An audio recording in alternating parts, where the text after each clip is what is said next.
Hello everyone! Meron po akong gatas dito, yung maligamgam po ang ating gagamitin. Ngayon naman ay sasamahan po natin ng 2 teaspoon na yeast. Haluin lang po natin mabuti hanggang sa sumama ang yeast sa gatas at mas maganda rin po na wire whisk ang ating gagamitin. At isama na rin po natin dito ang ating harina. Gumamit po ako ng 1½ cup na all-purpose flour.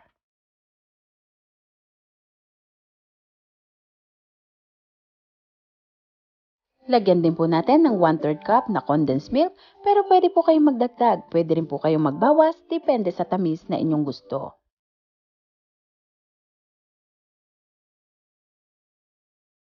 At lagyan din po natin ng isang itlog. Room temperature po ang itlog na ating gagamitin. At haluin po natin muli.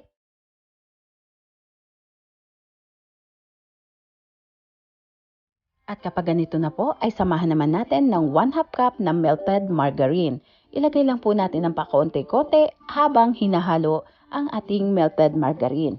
Kaya naman, this is Bella, ang inyong kusinero ng Idolmos Kitchen.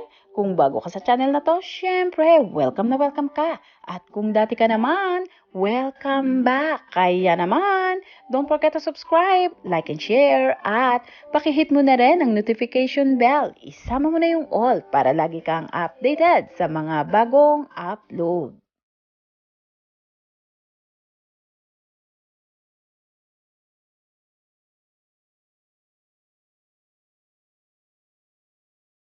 At ipagpatuloy lang po natin ang paghalo hanggang sa magsama-sama ang lahat ng ingredients. Ganito lang po ang gagawin natin dito sa recipe nitong ating raisin bread. Hindi na po natin kailangang imasa ng talaga namang puwersang-puwersa ang ating sarili. Halo-haluin lang po natin gamit ang spatula. Okay na po yon.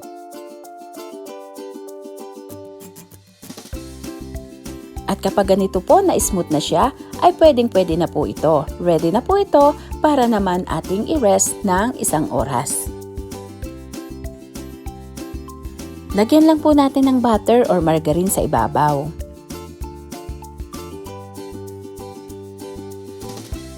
Takpan naman po natin ngayon ng plastic wrap or pwede rin po tayong gumamit ng towel or kahit anong klaseng tela na malinis at pwede rin po ang katsa. Iiwanan lang po natin ito dito sa isang tabi ng 1 oras. At after 1 hour, kung napansin nyo ay napakalaki na po ng pinagbago ng size nitong ating dough. At idiin lang po natin sa gitna para po ma-release ang air. Imasa din po natin ng konti gamit ang ating mga kamay. Very light lang po ang ating pagmasa.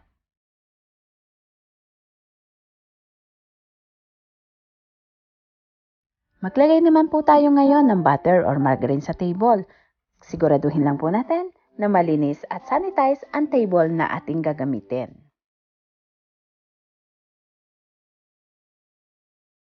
At ilagay naman po natin dito ang ating dough. Imasa-masa lang po natin ng konti. Ganito lang po, light lang po, huwag pong masyadong kakadiinan.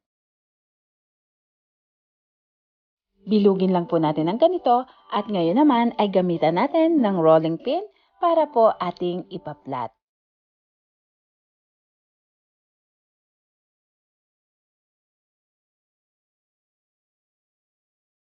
I-flat lang po natin ng ganito. Kung wala po kayong rolling pin, pwede po kayong gumamit ng bote na bilog. Pwede rin naman po na baso na medyo makapal. At kailangan lang po yung baso na gagamitin nyo ay makinis at medyo matibay. At yung mga hindi po napantay ng rolling pin na mga gilid-gilid ay gamitan na lang po natin ng kamay.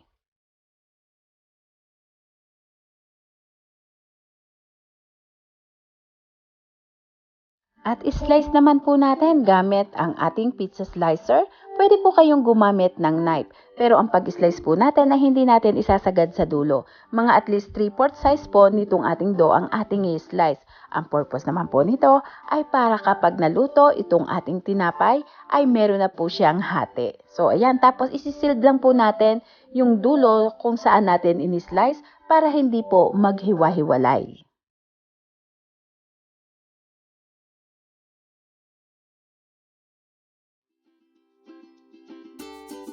Ngayon naman po ay lagyan na natin ng raisins. Seedless po ang raisins na ating gagamitin.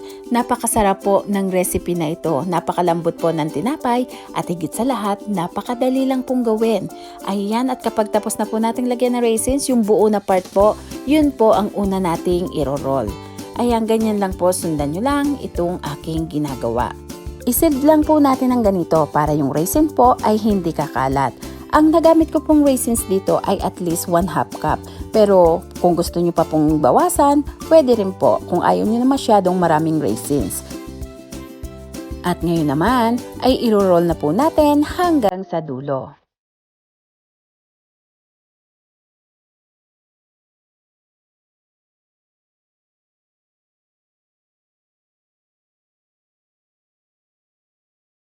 Lagyan naman po natin ng margarine or butter, yung baking pan na gagamitin. Pwede po kayong gumamit ng kahit anong klaseng baking pan. Mag-adjust na lang po kayo ng size, depende sa inyong gagamitin. At ayan, ilibot lang po natin ito, pagdugsungin lang po ang dalawang dulo.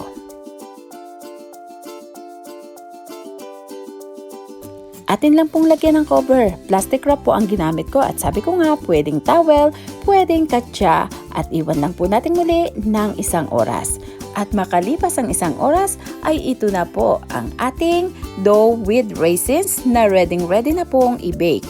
Pero instead na sa oven po ay i-bake lang muli natin siya sa kaldero. So ayan, lagyan po natin ng coaster at painitin natin na mga 15 minutes itong ating kaldero. Kumbaga ipi-preheat po natin.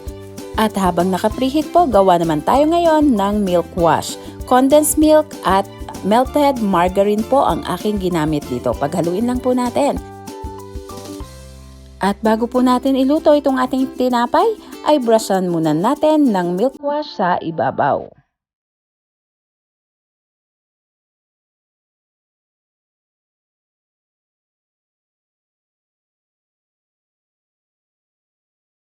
Ngayon naman ay atin na pong isalang. So ayan, ilagay lang po natin dito sa ibabaw ng coaster at atin lang pong tatakpan itong ating kaldero.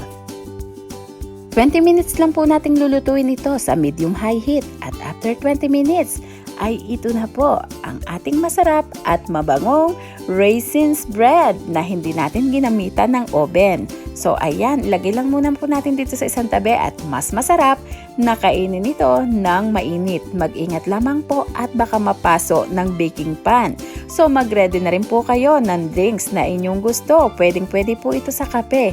Napakasarap pang partner sa kape ng mainit na tinapay.